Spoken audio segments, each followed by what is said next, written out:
Hello, it's Lisa. Happy cooking. I'm making some sourdough English muffins. Good time to come on, show off a few of my favorite things.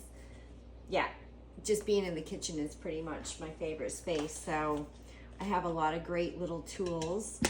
I pretty much know this recipe by heart. It's one of the things that I make almost weekly.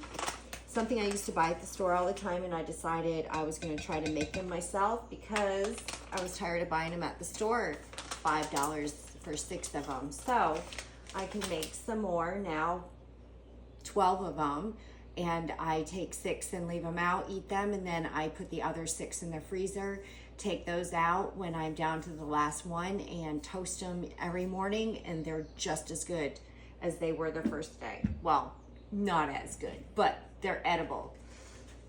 I used to do that when I would buy English muffins from the store. I'd always buy 2 packs and freeze one and then take out the second one when I got low on the first one. This isn't one of my favorites. It's the adjustable spoon, so you can kind of like push out the substance that you have, which is really cool. So I just kind of let of course the honey is one of the hardest things to scoop out. So I let it get most out that I can.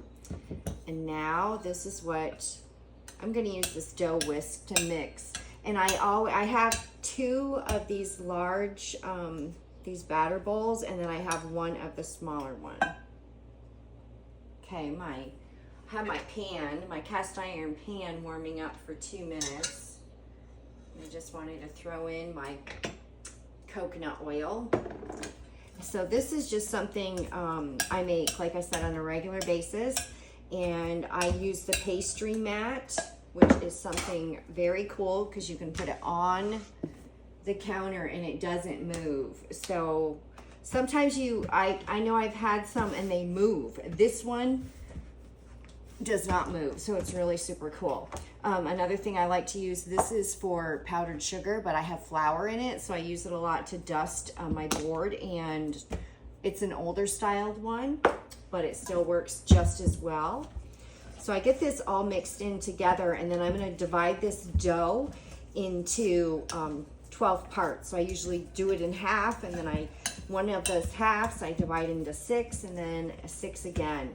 And then 6 go into the cast iron pan, and they go in there with the coconut oil on the bottom, and for 5 minutes, and then I'm going to turn them over, and then I'm going to do the other side, and then I'm going to put those 6 in the sheet pan, and then I'm going to do the next 6. And then once those are done, they're going to go in the oven for 10 minutes just to bake them, and I bake them on 300. Speaking of which, I'm gonna turn the oven on.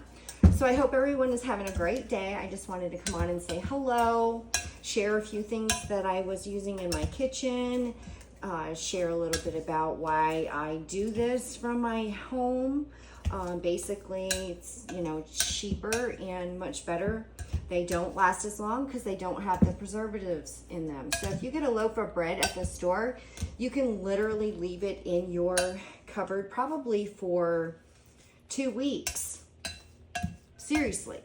So the sourdough situation is I'm making the yeast, and even if you use the store-bought yeast in the powder, or it comes in a little jar, and you use that and you make bread, it's not going to last 2 weeks because you don't have all that other yuck stuff in there. So just my food for thought, I guess.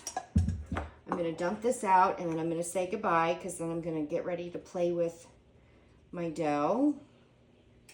I get my surface pretty much covered, and then I'm just going to pull this out. And this is why I just love the batter bowls, and they have a cover.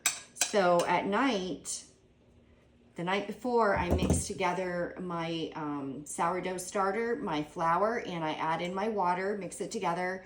I put this cover on, and then I put a towel around it, and I come back out in the morning, and it goes from that much in the bottom to almost to the top. That's what I love. So, hope everybody's having a great day. Thank you for watching.